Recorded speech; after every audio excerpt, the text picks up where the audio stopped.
Hi, everyone. I hope that you all are doing well. My name is Carly Fagan, and I'm an admissions counselor here at Mary Baldwin. I just wanted to thank you so much for joining us for our first information session we're hosting this weekend. I know I can speak for all of us at Mary Baldwin when I say we wish we could have you on campus, but I'm so glad we're able to connect virtually. This information session is our Academics 101 panel, brought to you by our provost, associate provosts, and deans for the colleges at MBU. Today, you'll hear from Dr. Buckman, provost, Dr. Usher, our associate provost for academic affairs and student success, as well as the dean for the College for Women, Reverend Cornette Scott, associate provost of inclusive excellence, and deans of the colleges including arts and science, education, health sciences, business and professional studies, and visual and performing arts. Don't forget, if you haven't already, you have until June 1st to complete your Mission MBU and pay your deposit. With all of that being said, Dr. Buckman, would you like to start our Academics 101 session off? Thank you very much, Carly. As Carly said, I'm Ty Buckman. I'm provost here at Mary Baldwin, and it's a delight to be with you here today. I looked back at my notes on April 14th, 2018. Accepted Student Day. I began that day by saying, what a beautiful day to visit campus. And I wish you could be here physically. Outside my window is Mary Baldwin's campus, and it is a gorgeous spring day on our tilted quadrangle, the beautiful campus that we call home here in Stanton. I want to talk with you a little bit about our academic program in general, and then hand it over to my colleagues to talk in more detail about what each college has to offer. What does it mean to say that we're a student-centered university? A lot of colleges and universities use that phrase for obvious reasons. For us, it means that we're clear about our mission, that we put our students first. We design our academic program, our holistic student experience with our students in mind, particularly our undergraduate students. We are historically a residential undergraduate campus. We also have graduate programs and online programs as well, but our core, our historical core, is our undergraduate program. We are about undergraduate teaching on our main campus. We're not charged with the economic development of Augusta County. Our professors are not expected to generate research dollars and grant dollars to sustain their graduate students and their own research programs. We really have a focus on student teaching and student learning. As you can see on your screen, that's the basic overview of how Mary Baldwin is built, 40 plus majors and minors, our academic colleges, which you'll hear more about in a minute. We can go to the next slide. Or I'll go to the next slide. So connections with faculty and staff, thank you. Our greatest asset at Mary Baldwin is our people, our faculty and staff, but also our students. And this means, well, I'll get to this later about how you kind of weigh what that means for you as you're thinking about a college. We create opportunities for our students to have powerful learning experiences from their first days on campus. And often our students get the kinds of opportunities that students on other campuses at large universities have to wait until they're juniors and seniors to have access to. And some of that is a function of our scale, because our enrollment is small, our campus is small. We have lots of learning opportunities for students to do research with faculty, for example, also leadership opportunities, and to engage in experiential learning from their first days on campus. I like to think about our electron microscope. We have in the Peer Science Center, we have an electron microscope, and campuses that I'm familiar with, you book your electron microscope time 3 months in advance, and you get a 1 hour slot. Our electron microscope is available to our students and faculty on an as needed basis, because we don't have thousands and thousands of people waiting for access. So you see listed there some of the experiential learning opportunities available to you, the internship opportunities here in Stanton and further afield, various honor societies, which you can find out more about on our website, and the programs of our Spencer Center for Civic and Global Engagement, which really is the office on campus that links us to our surrounding community. I wanted to to wrap up this section before handing it off to Dr. Walker to talk about the College of Arts and Sciences, to really ask you to think about what really matters when you're choosing a college. As my colleagues know, I'm a big fan of the Purdue Gallup Index, which is a study that was begun in 2014. And Gallup interviewed more than 30,000 college graduates. And this was one of their conclusions. This is quoting from the study. The college that students attend doesn't determine their success in life. Rather, the different experiences that students have during their time at college, any college, is what makes a difference in their level of success. These integral experiences include having a professor who genuinely cares about them as a person, lights a fire in them about learning, and is their biggest cheerleader in pursuing their dreams. By having a caring, encouraging professor, their odds of being engaged at work more than double, as do their odds of thriving in their well-being. And so I want to leave you, as I hand this off to Dr. Walker, I want to leave you with that idea of choosing, making a choice for the people and for the connections and the experiences that you would have if you joined us in Mary Baldwin. And so with that, I'm happy to hand things over to my esteemed colleague, Dr. Martha Walker. Martha. Thanks, Ty. I'm Martha Walker. I'm Dean of the College of Arts and Sciences, which includes our departments in the humanities, English, history, languages, philosophy, religion, as well as natural sciences, biology, physics, chemistry, psychology, and also social sciences, economics, political science, anthropology, sociology. So a wide swath of the Mary Baldwin curriculum.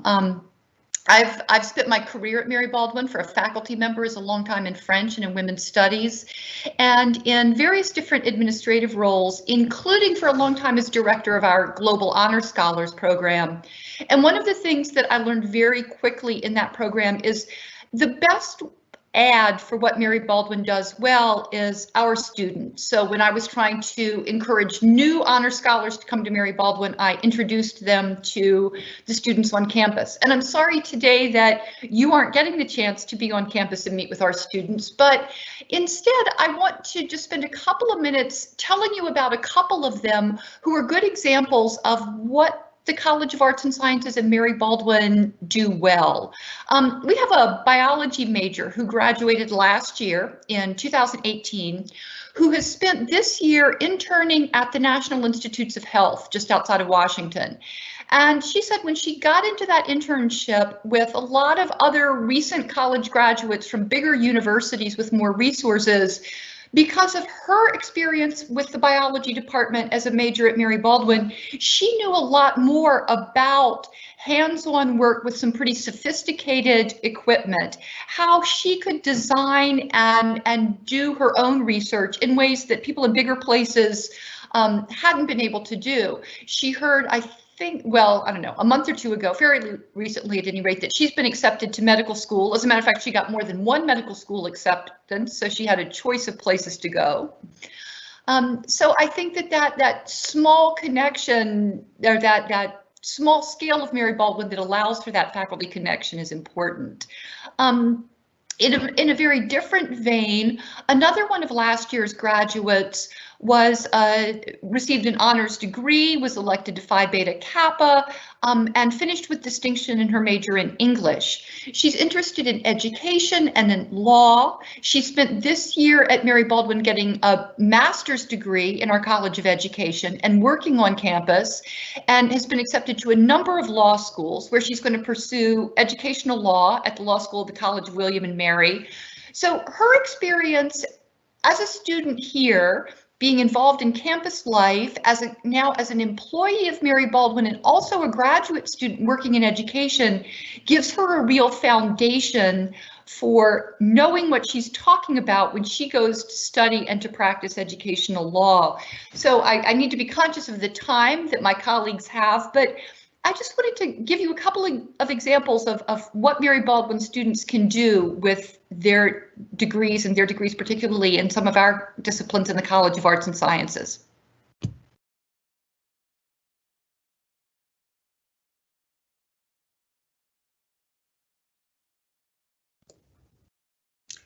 Good afternoon. I'm Rachel Potter. I'm Dean of the College of Education, and delighted to be able to connect with you virtually today. As my colleagues have said, we're disappointed that we can't welcome you to our beautiful campus, but we are glad to have an opportunity to share with you what our programs are. I'll ask Carly if you wouldn't mind moving to the next slide. I can share with you what some of our offerings are and what some of our particular strengths are within Mary Baldwin's College of Education.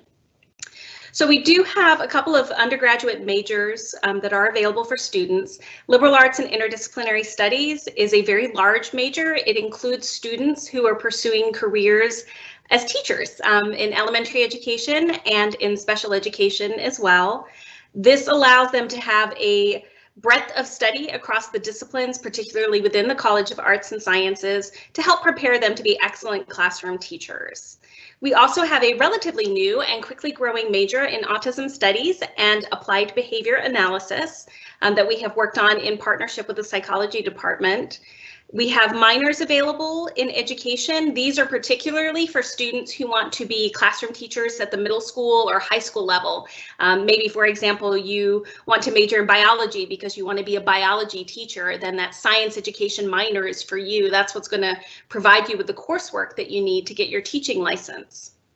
Virginia is pretty unique in that Virginia has total reciprocity with all states. So if you get your license in Virginia, but you're not from Virginia, you're going to be able to transfer that very, very easily to where you are.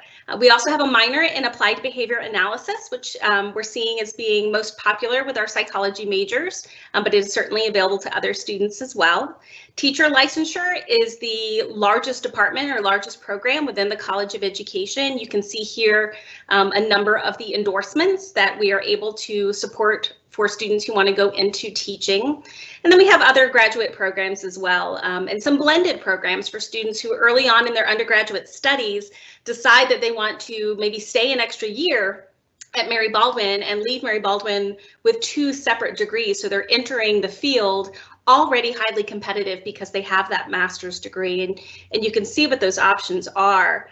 When I'm asked by prospective students and families what makes our teacher education program a little bit different than perhaps other colleges and universities down the road, one is that we push you into the field as early as your first year. We want you to experience field work, working with classrooms, working under the mentorship of excellent teachers that are in our community.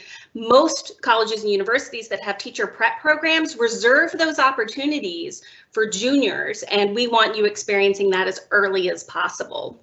The other thing we do that's really unique is a number of our courses are co-taught. So you have an opportunity to take some of your education coursework with a faculty member who is particularly grounded in the research and in best practices, but you have a co-teacher who's also practicing in the field every day. Having that grounded real life experience, having enriching fieldwork opportunities very, very early on in your program is going to make you an excellent teacher ready to enter the field. And with that, I will introduce the colleague that follows me. I believe that is Dr. Deborah Grubel, our Vice President of Health Sciences, who can talk to you about some of the offerings in that area. Thank you, Dr. Potter. I'm really happy to be here and to be part of this great panel of leaders.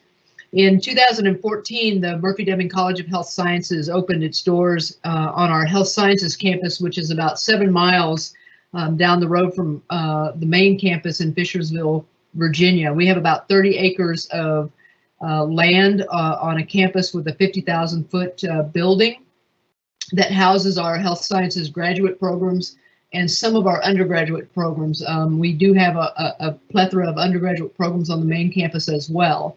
And if you can go to the next slide, I will kind of cover a little bit of that. If anyone has paid any attention to the news lately, you'll notice that there are thousands of different types of healthcare workers that are currently fighting the battle of COVID-19. In the midst of these types of individuals are nurses on the front line, physical therapists, occupational therapists, physician assistants, nurse practitioners. We have those types of programs in our College of Health Sciences. In our graduate programs, we have a PA program, an OT program, and a occupational therapy program as well. And all of those programs are highly competitive. In our undergraduate programs, we start out in health sciences, and probably a large number of our undergraduates kind of go into our health science program. We have a new exercise science program that started this year that's very popular. We also have a healthcare administration program on the undergraduate side. For those people who are already nurses, who have an associate's degree in nursing, we offer a nursing program to finish your baccalaureate degree. And we now offer a Master of Science in Nursing, and you can see some of these programs listed here in areas of study. As you well know, if you've been following the news, these are degrees that are highly sought after and obviously heroes at work in today's workplace. And so I'm very proud of our students and very proud of the programs that we offer at Murphy-Deming College of Health Sciences. They are the heroes of today, and they will be highly sought after going forward here in the next years to come. And so with that, I'll be available to stand by and ask questions about our programs at Murphy-Deming. And again, just like our colleagues, it's a beautiful day in the Shenandoah Valley. I wish you were here to be able to see not only the main campus, but our campus in Fishersville, both beautiful campuses, and wish you were here to join us.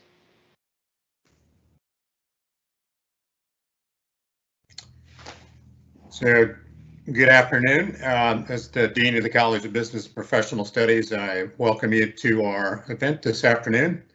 I liked the photographs that we have here because it kind of shows a little bit of our perspective on how we like to do things. We do learn in the classroom theory and discipline knowledge, but we also like to go out in the real world and apply it. And so on the left, you will see a group of students that are visiting social entrepreneurship businesses in Nashville. In the middle, our former chief of police that has been a director in our criminal justice program has his students out doing a crime scene investigation. And then on the right is a group of students that are doing a project in a See the Girl program that we do that helps disadvantaged young women in elementary schools. So next slide, please. So we have 3 disciplines in our college, business, social work, and criminal justice. We have a Bachelor of Arts as a major in business. And as you can see, we have a wide variety of emphases areas that you can double up in. You can do an emphasis and a minor, certificate options that are part of that as well. Again, very hands-on, applied. I spent almost 30 years in manufacturing before I became an academic. And so I really like to be able to help people understand what kind of work are they going to be required to do when they move on to the next level. We have some elements of a Bachelor of Professional Studies that we're building into certificates. And then we have an MBA program that it's focused on the for-benefit sector. And so what we're looking at there, we want to combine the best of the for-profit and nonprofit worlds. We want to make money, but we also want to do it in a socially and an environmentally responsible way. And so for those of you that would want to continue with that, we'll have emphases areas in healthcare administration, nonprofit management, sustainable enterprise, and strategic management. Social work, it's an accredited program, very stringent requirements along with that, and work that is done in both medical and school social work, in addition to standard focus on social work in a wide variety of settings. They have a field placement, part of that, 450 hours. You basically spend 1 semester in the field learning how to do that work. And then finally, criminal justice with a Bachelor of Arts. Wide variety of tracks in that, CJ administration, criminology, and so forth. We're excited about the fact that we're looking at adding cybersecurity and homeland security in the near future, given all of the many issues that the world is facing in that regard. Much like everyone else, I wish you were with us, and wish actually I was with everyone as well. And if you have any questions or comments, you can find my contact information on the website. I'm happy to help give you what you need or to get you answers from someone else. So with that, I'll turn it over to my colleague, Dr. Paul Menzer in the College of Visual and Performing Arts. Thank you, Joe. I join my colleagues in welcoming you all virtually to today's panel. As Joe said, my name is Paul Menzer, and I'm the Dean of the College of Visual and Performing Arts. This is a college that is both a virtual and an actual space within the Mary Baldwin community, a space where actors, artists, singers, scholars, dancers, and filmmakers work through creativity towards the acquisition and uptake of knowledge. We offer multiple disciplinary approaches, but our college is powered above all by collaboration. Our studio artists design sets for our plays, our choristers learn to dance, our actors come into an understanding of art history. And so, collectively grounded in the rigorous study of visual, musical, and theatrical histories, students and faculty in the visual and performing arts collaborate to explore and produce works that reflect, impact, and enrich our community. If we can move to the next slide, I can show you a list of some of the majors and minors that we offer. As you see, we offer majors and minors in theater and music, studio art and art history, film, and dance. Our college also proudly hosts 2 programs, an undergraduate and a graduate one, that focus on Shakespeare and performance. And that is because Mary Baldwin enjoys an exclusive relationship with the American Shakespeare Center's Blackfriars Playhouse just down the hill from our main campus. Undergraduates at the university enjoy special access to the programs of the American Shakespeare Center, and the undergraduates benefit from the presence at MBU of a thriving graduate program in Shakespeare and performance. Now, of course, we love our majors and our minors and our graduate students in the College of Visual and Performing Arts, but it's equally, if not more important, to stress that the courses and the programs featured in our college are open to all Mary Baldwin students. You do not need to carry a major or a minor in music to sing in our choir, though you do need to know how to carry a tune, nor do you need to be a theater major or a minor to audition for plays in our college.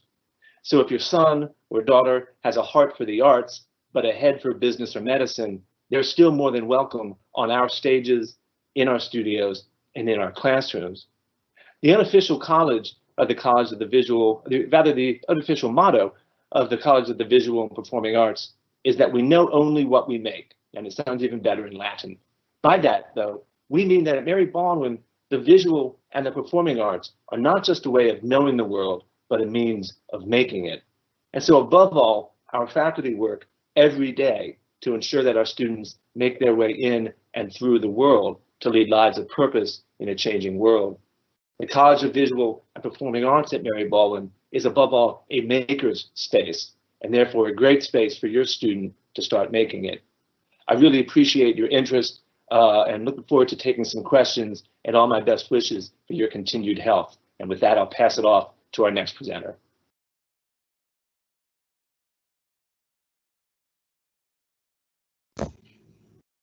Good afternoon. I am Dr. Carrie Usher, Associate Provost for Academic Affairs and Student Success and the Dean for the Mary Baldwin College for Women here at Mary Baldwin University. I'd like to talk with you a little bit about how we assist you in becoming, can you hear me? There we go. Good afternoon. I am Dr. Carrie Usher, Associate Provost for Academic Affairs and Student Success and Dean for the Mary Baldwin College for Women here at Mary Baldwin University. And I'm going to talk with you for a few minutes about how we help you be the most successful that you can be as you're working through your undergraduate career. Most of our students come into Mary Baldwin with an idea of what they would like to major in, but they don't usually declare their majors until they've been here on campus with us for at least a semester or two. So as students are coming in the door, we assign a support group, basically, a success support group to our students that begins with your first year advisor. We could go to the next slide. Yes, so all incoming students are assigned a first year advisor from our faculty, as well as a peer advisor from our student body. Our student peer advisors work one-on-one, hand-in-hand with our incoming students to make sure that you know what questions to ask, that you know what services are available, that you know where to go to access those services, and that you better understand what your faculty at the college level expect from you. And your first year advisor, your faculty advisor, meets with you weekly in a class. Every incoming student takes an orientation to college course in a small group with maybe 15 to 20 students who you will have plenty of opportunity to get to know very, very well. And you spend your first semester better understanding the process and the opportunities that come with college level learning. We also have affinity programming for our incoming students, and some of you have probably already been engaged in some of these conversations. We have programming for our first generation college students. We have, as Dr. Walker mentioned, an Honor Scholars program. We have program for the exceptionally gifted. We have cultural programming. Reverend Cornette Scott, who will speak after me, will tell you about the ITB Wells Living Learning Community, one of our cultural programs, affinity programs, and many, many more. So students come in with ideas about what they want to major in, but also, of course, with their own ideas about what they want to do co-curricularly and extracurricularly on campus. And we're going to help you find those affinities and work with those affinities for your success here. I also wanted to mention to you our Center for Student Success, which is housed in our Grafton Library here on campus. And within the Center for Student Success, we have our Vantage Point for personal and professional development, which is sort of like a career center, but so much more here at Mary Baldwin. And we start working with our students through the Vantage Point during your very first year here. We don't wait until your junior year. We don't wait until your senior year when you're applying for graduate programs or out looking for your first post-college job. We start working with you your first year. We also have our Academic Resource Center within the Center for Student Success, and that's where you find academic tutors, subject matter tutors, studentship tutors, and the Writing Center. We also have our Accessibility Services programming within our Academic Resources Center. And finally, we have our Q Center, or our Quantitative Center, in our Center for Student Success. And this is where students can work with faculty and other students to better understand all of the various uses of quantitative thinking and of exercising your quantitative mind while you're here at college. I want you to understand that we offer every single bit of support to you that you could possibly need to experience success here at Mary Baldwin. You have to work hard. You have to be responsive to what we have to offer, but we have so many wonderful opportunities for you here, and I look forward to sharing more with you and meeting you. And now I will hand off to Reverend Andrea Cornette Scott, the Associate Provost of Inclusive Excellence. Good afternoon, and welcome to Mary Baldwin University. I want to talk to you about the Office of Inclusive Excellence and what that really means. Now, whenever you come to Mary Baldwin and you take part in a convocation or an honors program or any gathering on campus, we always take the time to read our statement on inclusivity. And I want to just share that with you because I think it sets the tone for the work that I do in my office. It says, "We, the community of Mary Baldwin University, strive to celebrate humanity in all of its wondrous and complex variation. Because we value diversity, it's our mission to sustain a community where all may flourish. We are safe to embrace our shared experiences and our differences. And to this end, we treat all with respect and compassion." And this statement is at the core of all that we do at Mary Baldwin. And when you come to Mary Baldwin, you will find that you're going to be in a very diverse community with all kinds of people, with all types of beliefs, with all types of cultures that we share and experience together. And we find that when you are able to appreciate others, then you're able to go out into the multicultural world and flourish. And so we have programming to help all of our students understand the value of cultural competence. But we also have programs for underrepresented students to make sure they have support while they are in college, because excellence is inclusive, and we want everyone to understand that they can be great and they can become their very best selves. So I want to share with you about a couple of programs that we have on campus for first-year students. Two of them are the ITB Wells Living Learning Community and the Persist Scholars Program. They are for African American first-year students. They provide a cohort for those students and a support system. I serve as their academic advisor for their first year. And during that time, I work with them very closely as they go through the rigors of their first year experience. Academics is important. We try to choose students who really want to become their very best selves. And so if you are a driven student who wants to be a leader, who's interested in your community, the ITB Wells or Persist programs are the programs for you. Because Inclusive Excellence speaks about excellence in academics, we also have two honor programs, honor societies that we induct students in after their first semester. The first is the ITB Wells Society for African American Women, and the second is the Kingsmen Honor Society that you're inducted in after your first semester. Then we also find that students who have mentors and have a support system is really important. So we have mentoring on all sides. The MBU mentoring program is for any student of color on campus who'd like to have an upper class student to serve as a guide throughout their first year. And the Sister Friends program is a mentoring program that pairs alumni with first year students to help them through the process. When students meet up with Sister Friends, they can look at them and say, because you made it, I know I can make it too. And so we encourage first year students to request a Sister Friend. Leadership development is also an important part of our program. And so we have the Sankofa Leadership Conference twice a year in the fall and the spring, where we focus on leadership in terms of our organizations on campus, but also how do you take those leadership skills and transfer them into the community when you go out into the workforce. So Sankofa takes place twice a year with alumni coming to campus to support those programs.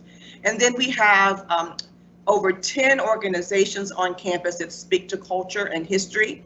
We have a Latinx organization called Latinos Unidas. We have Black Student Alliance, the African Student Collective, the Caribbean Student Association, and there's several performing arts groups that speak to culture and the celebration of culture through dance, music, and literature. Finally, I want to talk a little bit about the multicultural celebrations that we have on campus. And that's because we want students to be engaged and involved in different cultures. And so we have programs like Dias de los Muertos and Las Posadas. We also have celebrations of Latinx Heritage Month in the fall. And we have Kwanzaa, Black History Month, and other activities throughout the year. We're excited about you coming to Mary Baldwin and getting involved in our cultural celebrations. And if you have any questions about the Office of Inclusive Excellence, I'm here to answer those questions for you.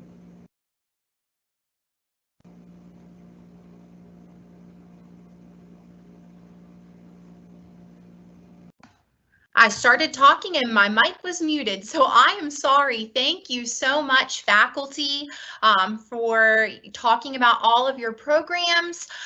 We are now going to start off with, looks like we've got about 25 minutes of questions time. So everybody, if you have questions, feel free to continue posting your questions.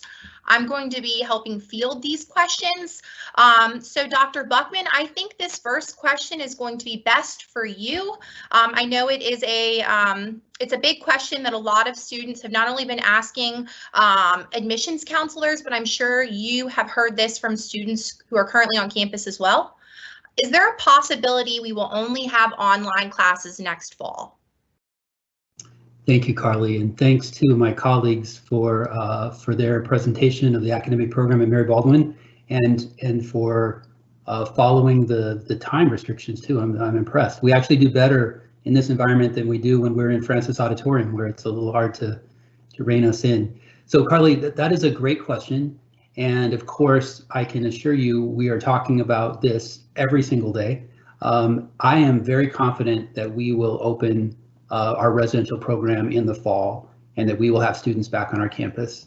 That being said, you know, there are contingencies that we can't control and things that can happen that we're not predicting. But based on the modeling that we're seeing, we are very, very confident that we will have our students on campus in the fall. And we're excited to meet them.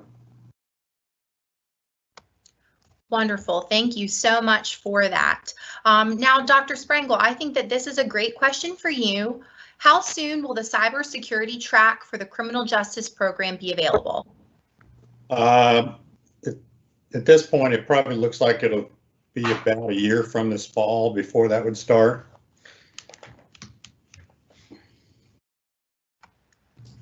Perfect. Thank you for that. Carly, can I jump in on that, please? Yeah, of course. Yeah. So it's important to note that the way that your undergraduate studies are structured, you don't have to start the program the year you arrive.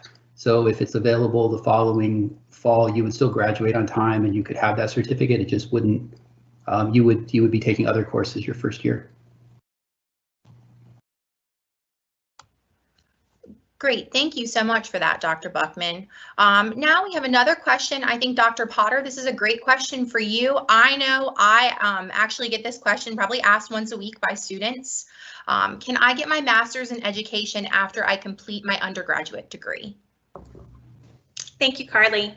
So there are a couple of different blended offerings that we have. The graduate level program that we have for people who are wanting to be classroom teachers is called the Master of Arts in Teaching.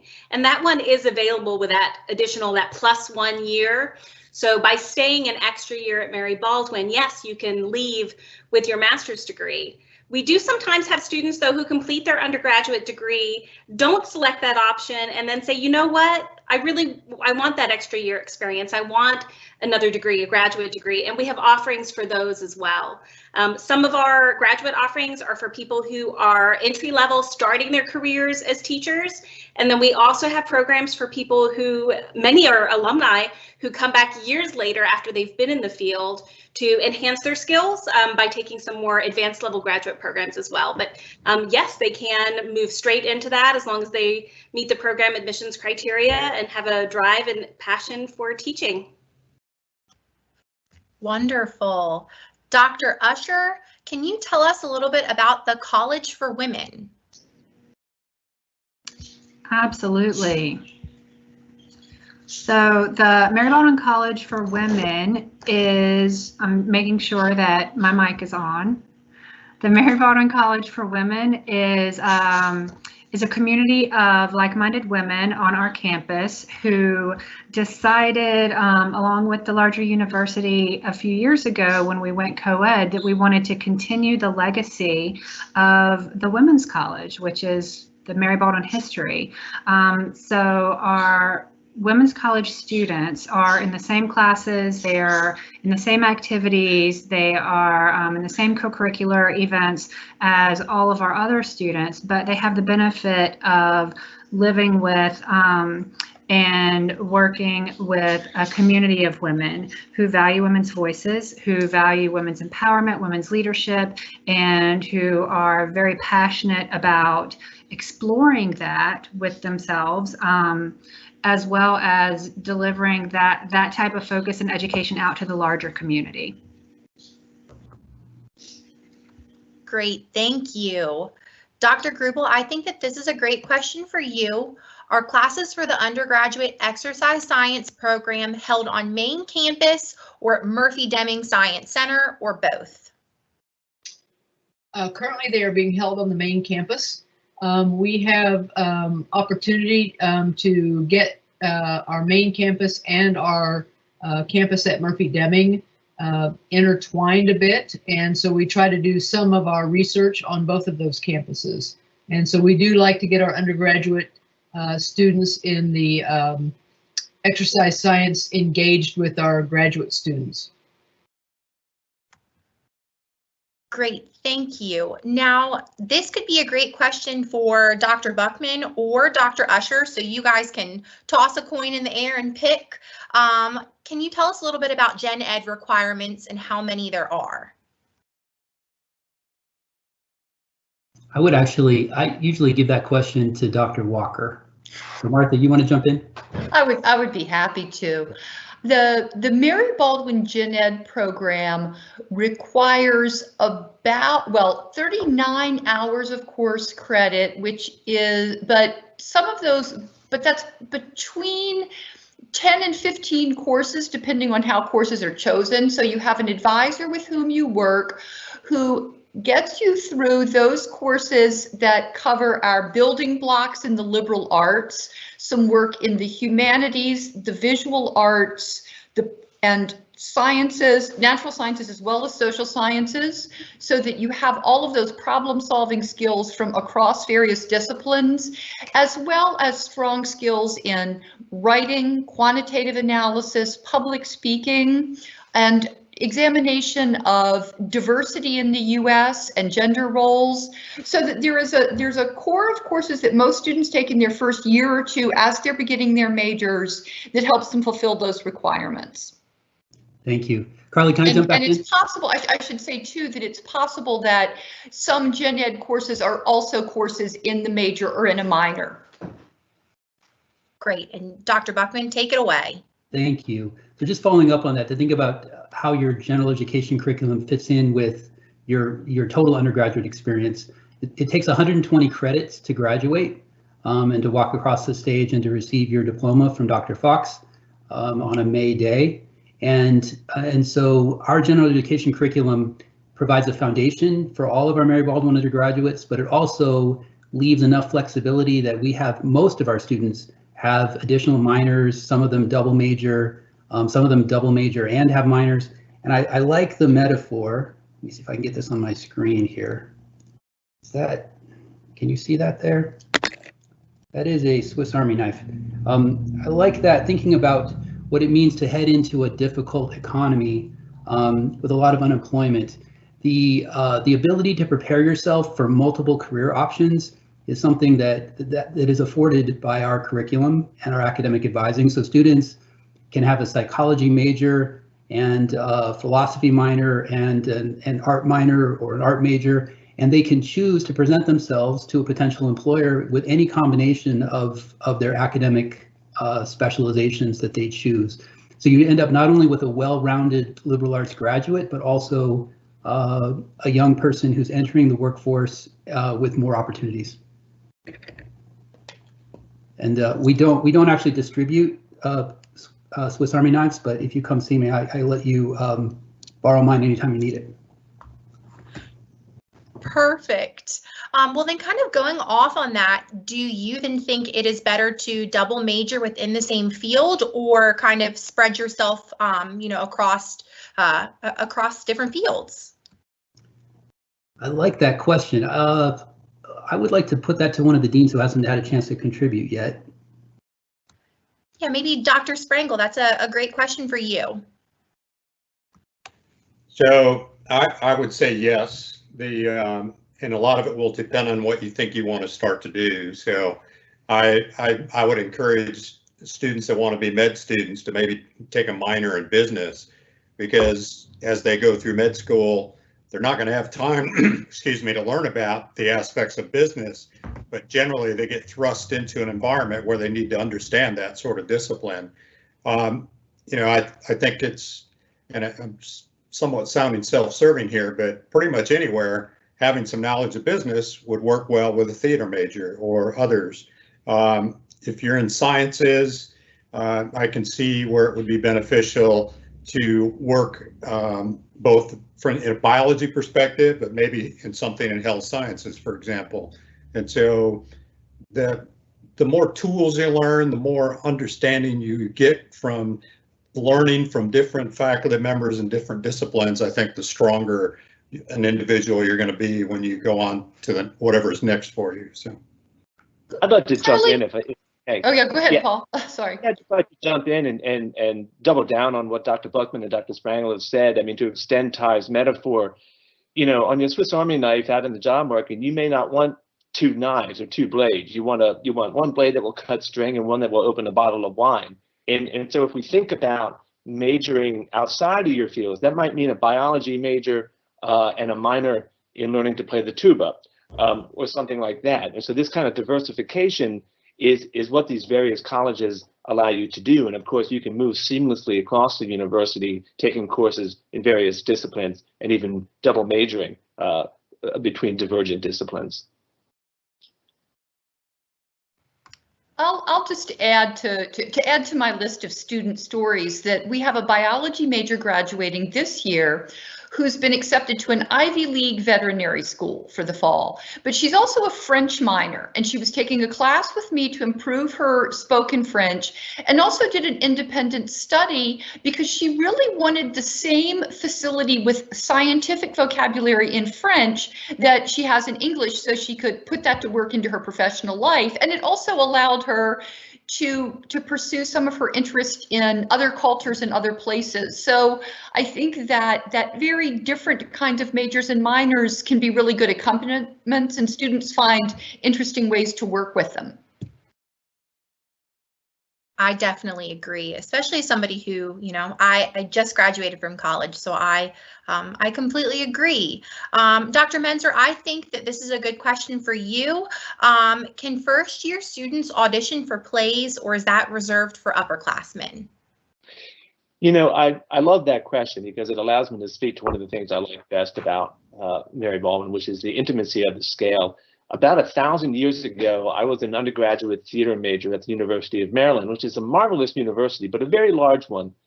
And I showed up in my freshman year, first semester, and went to audition for a show, and quickly discovered that it would be 2 to 3 years before I could actually be on a kind of main stage show, because those roles were going to 3rd and 4th year students who had, as it were, paid their dues for some time.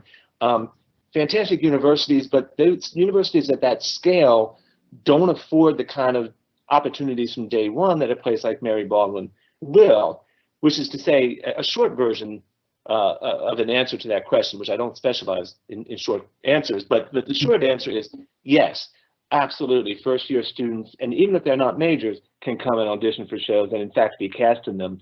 And there are sort of very, very local examples just across the last academic year that we had first year students not just appearing, but playing lead roles in some of our undergraduate theater programs. May I say something? Of course. I am the advisor for the Kumba Players, which is an African-American theater troupe on campus. And it's student directed, and students act in the play. And oftentimes students come to the campus and they want to do work that speaks to African-American culture and history. And so they find their place in Kumba Players. And this year, our rising sophomore is going to serve as the director of the Kumba Players. So that's another place where students will be able to find themselves on the stage. Great, thank you. And actually, Reverend, this is another great question that can stay with you. Do you have to apply to the ITB Wells Program and other inclusive excellence programs, or are you invited? Well, students must apply to the ITB Wells Program and the Persist program. There's an application which is online, and there's also an interviewing process. And what happens with that application is it gives me a chance to get to know the student, to begin to form a relationship with that student over the summer and with their family, so that I can be a strong advisor for them in the fall. And so I've been interviewing students this week. I get to know what their interests are, their hopes, their dreams, their extracurricular activities. So there is an application process. Now, the other programs in the office are all open, but those two, because they are academic programs, have an application. Great, thank you. Dr. Usher, I think this would be a good question for you. If I'm wrong, point me in a new direction. But when do first year students start scheduling classes? That's a great question. So once students make their deposit, once they decide to come to Mary Baldwin and make their deposit, they receive an orientation guide. In that orientation guide, there are instructions for things like housing and health forms and pre-registration for your fall courses. Once the pre-registration information is turned in, we build your schedules for you over the summer for the fall, and you receive that schedule July, August, for your first semester. After your first semester, you work directly with your advisor to create your own schedule. And it's important for you to note that the schedules that we build for you based on the pre-registration form are absolutely adjustable. So you can make changes to those schedules. They are not sealed. They're not set in stone, but we do that, and you receive it July, August. Perfect. Now, Dr. Walker, I think this is a good question for you. It looks like people are inquiring about math majors. Can you speak a little bit on a math major? Sure. There are a couple of different possible tracks for math majors in our department. One is applied math. That is so that the developing skills as you progress through the math curriculum are oriented toward application that they would have in advanced study, but also in career fields, especially things like engineering and some computer science related fields. Mary Baldwin also has an engineering program in cooperation with the University of Virginia, so that math students can begin their math courses at Mary Baldwin, and then they become full-time engineering students at UVA after they've completed their first 2 years, usually 2, sometimes 3 years at Mary Baldwin. If you have a particular interest in that, please email me and I will put you in touch with Dr. John Ong, who's the chair of the math department, who oversees the students in that program. So there are a number of different ways to sort of focus your study of math. And I mean, in general, I am very happy to connect students and families with faculty who can communicate with them much more specifically about possibilities in our various departments. Great, thank you. Now, Dr. Buckman, can you speak a little bit on, or feel free to pass this off to another one of your colleagues, but May term, is that included in the cost of tuition? What is May term? When does it start? Anything and everything you can say about May term. Well, I'm gonna give this one back to Dr. Walker, who is coordinating our May term this year.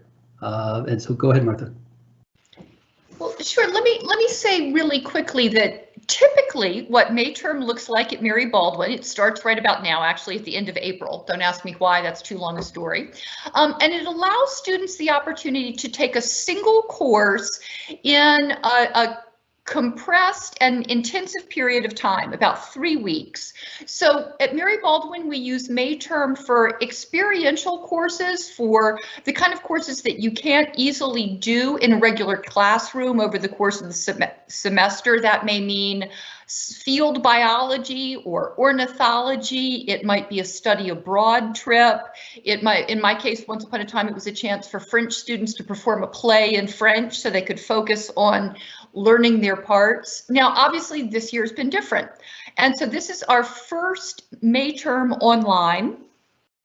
And one of the things we've done as part of online May term, since we couldn't offer all the courses we'd planned to in an era of social distancing and sheltering in place, was to recreate some courses and to invent new ones, including one that looks at the current pandemic from a number of perspectives. It looks at health, it looks at biology, the economics of the pandemic, it looks at the way artists respond to crisis.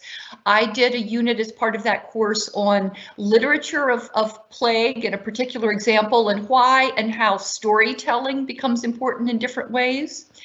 We were also scheduled to have a May term course taught on campus by a former poet laureate of the United States, Juan Felipe Herrera, And we were lucky that when Juan discovered that he wasn't going to be able to travel from his home in California to spend 3 weeks with us, he was willing to figure out a way to do an online version of his collaborative poetry writing class with a group of our students and 2 of our faculty members, so that we've worked within that same framework of a different type of intensive scholarly experience and moved it online for May term. And I think I'm getting signals that we're getting ready to sort of wrap up our hour together. So I think I need to pass this back to you, Carly. Yes. Thank you, Martha. Carly, could I? Go ahead, Dr. Buckman. I'm sorry. Thank you. That's okay. I just wanted to mention kind of bringing some of these themes together. There's really compelling research out from the National Center for Education Statistics that shows that students who delay entering college for 1 year are 30% less likely to go to college at all. And as I was thinking about preparing for this time that we would have together in this environment, I want to really encourage prospective students and their families to not let the disruption that's happened in our culture and in our lives prevent them from pursuing their college dreams. And there are real long-term consequences. The earnings differential over someone's career between a high school diploma and a college degree is more than $1 million. And Mary Baldwin is ready to help our students and families figure out how they can successfully transition here and finish their 4-year degree at Mary Baldwin. And so even if your journey doesn't take you to Mary Baldwin, I really encourage you to do everything you can to make sure that you are not frustrated in your desire to go on to college and finish your degree, because that would be a really kind of tragic outcome from everything that we're going through. Yes, and so I will say we are 4 minutes until our next panel will start. So I'm going to ask one last question, and I'm going to toss it out there, and whoever would like to answer, feel free. It's a playoff of one of the questions that I see up here. I think it's very important, just in general, to talk about support services that are available to students right now and in the coming fall. So would one of you like to talk about support services we're currently offering for students and the plan for the fall, whether we're on campus or online?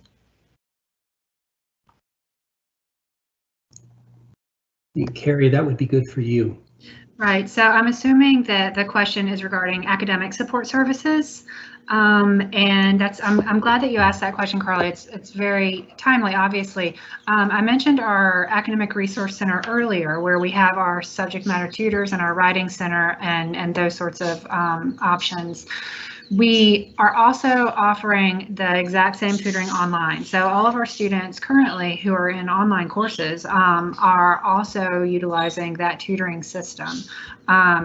So whether you are in seat, whether you are online, you have access to your faculty, you have access to our tutoring center, you have access to teaching assistants, you have access to writing tutors, and you have access to all of us, all of the support folks who are on campus as well. The other offices on campus are, as the Academic Resource Center, are also still very active, and you can communicate with us throughout the summer, now in the fall, online, in seat, however it goes for you. The Vantage Point is available to work with students at any time on resumes, on internships, on job searches, things like that. And the Q Center has activities throughout the school year, game nights and things like that. And then there are also lots of support opportunities through the Division of Student Engagement on campus. We're on the academic affairs side of things, and offer lots of student support when it comes to your classes and your assimilation to college level thinking, college level learning. Great, And yes. It's Saturday morning, and I've spoken to 6 students this morning. So our faculty and staff are always there to help our students and support them in any way that we can. Exactly, and that's part of what I love so much about Mary Baldwin. And we will be continuing this conversation at 2 o'clock. You'll actually be hearing from current Mary Baldwin students. So I want to thank you all so much for joining this session. Faculty, I want to thank you so much for presenting on all of your programs and taking the time out of your day to do this. I hope everyone has enjoyed this session as much as we've enjoyed presenting. Student panel is coming up at 2 p.m. and I hope you'll join us for that. Thank you guys so much, and I will see you soon.